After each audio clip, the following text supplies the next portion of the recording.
अस्सलामु अलैकुम वरहमतुल्लाहि वबरकातुह। नहमदुहु व नुसल्ली अला रसूलिहिल करीम, अम्मा बाद। मोहतरम अजीज़ों और दोस्तों, उम्मीद है कि आप सभी हजरात खैरियत से होंगे। अल्लाह रब्बुल इज़्ज़त आप लोगों को इसी तरह खुश रखे और कामयाबी अता फरमाए। मेरे अजीज़ों, आज एक बात अर्ज करनी थी मुआशरे के ताल्लुक से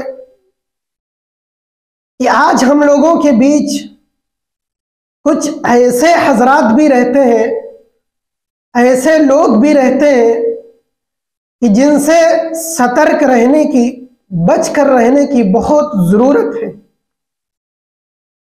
ऐसे लोग जिनके साथ हम जिंदगी भर भलाई करते रहे लेकिन उनसे हमें अच्छाई नहीं मिल सकती, अच्छाई मिलती नहीं है, अच्छा रिजल्ट नहीं मिलता। ऐसे लोग हमारे अंदर मौजूद होते हैं। इसी तरह का एक वाकया है कि एक बुजुर्ग वो सैर व तफरीह के लिए तशरीफ ले जा रहे थे तो एक नहर के किनारे पर बैठ गए। तो नहर में जब नजर पड़ी तो देखा क्या कि उसमें एक बिच्छू बहता हुआ जा रहा है। तो इनके दिल में रहम आ गया कि ऐसा है कि इस बिच्छू को बचा लिया जाए। तो इन्होंने सोचा कि मैं किसी तरह हाथ बढ़ाकर अपनी हथेली से उठाकर इसको बाहर फेंक दूंगा। इन्होंने अपना हाथ बढ़ाया, जब करीब पहुंचा हाथ, उस बिच्छू ने उछल के डंक मारा और फिर पानी में चला गया। अब ये बुजुर्ग बहुत रहम दिल थे।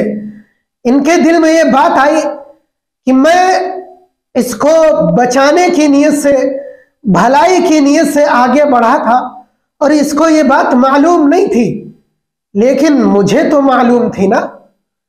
इस बिच्छू को मालूम नहीं थी कि मैं इसके साथ भलाई करने जा रहा हूं, लेकिन मुझे मालूम थी। ये सोचकर इन्होंने फिर से बड़ी फुर्ती के साथ अपने दोनों हाथों को नीचे से बढ़ाया और उठाकर जल्दी से यूं बाहर फेंक दिया। वो बिच्छू तो बच गया, लेकिन कुछ देर में हजरत को तकलीफ होने लगी, दर्द होने लगा।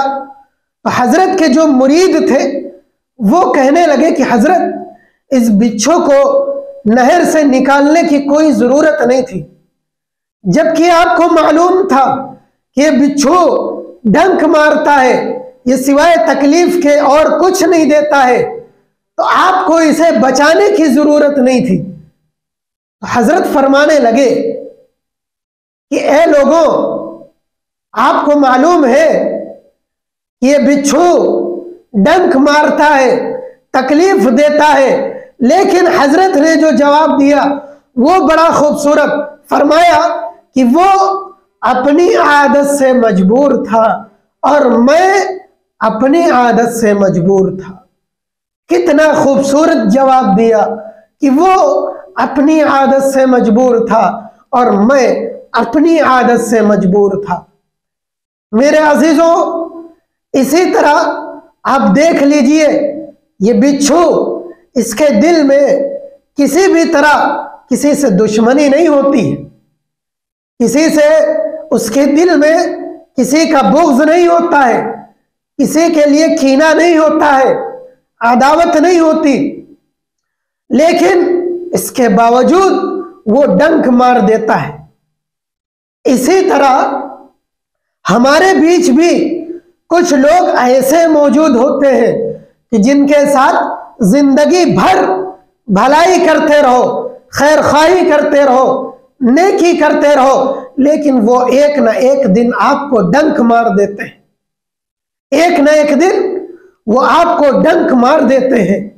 इसलिए आप भलाई करते रहो, भलाई करने वाला भलाई करता रहता, बुराई करने वाला बुराई का रास्ता अपनाए रहता।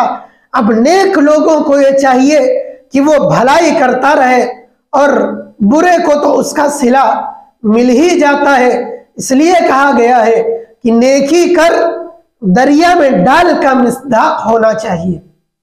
आप नेकी करो दुनिया आपको उसका अच्छा बदला न दे, आपकी भलाई का अच्छा बदला न दे, कोई बात नहीं, अल्लाह रब्बुल इज्जत आपको उस अच्छाई का, उस नेकी का बदला जरूर देगा।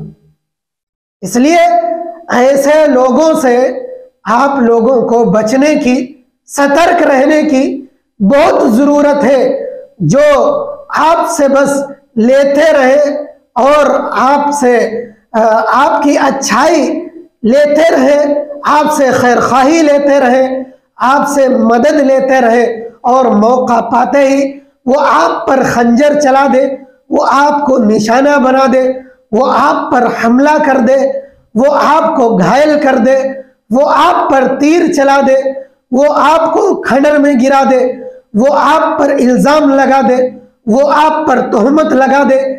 ऐसे लोगों से बचने की बहुत जरूरत है और ऐसे लोगों को समझने की भी बहुत जरूरत है। कौन कैसा है ये आपको नहीं मालूम होता, लेकिन हम एहतियात तो कर सकते हैं, छानबीन कर सकते हैं, समझ सकते हैं कि कौन कैसा है।